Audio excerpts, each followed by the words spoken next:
Sia urang nandihau kununjo barang urang basalang nan bedo bana ko dimintanya.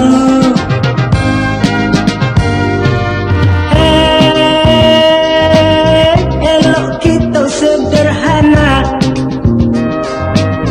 dan memandang indah bosan. Usahlah lega terlampau bana pada urang dan menjimohkan.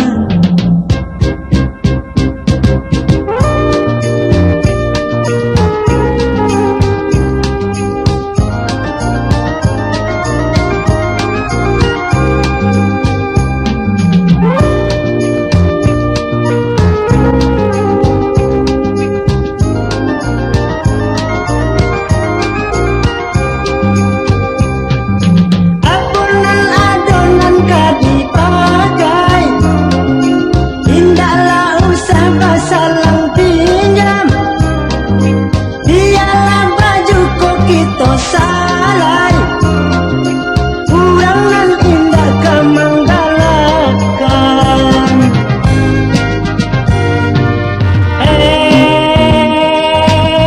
Usahlah sok tahan gengsi,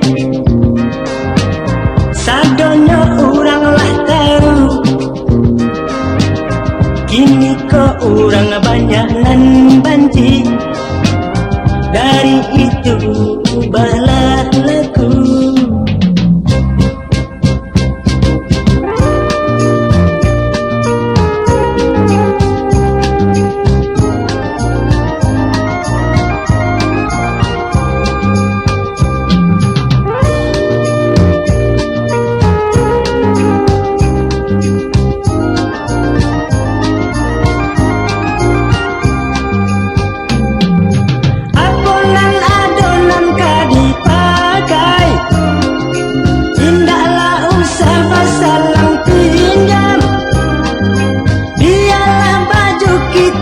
Salai urang nan indah kemanggalakan.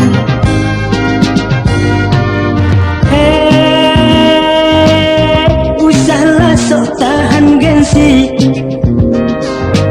sadonyo urang lah tahu. Kini kok urang banyak nan banci, dari itu ubahlah laku. Dari itu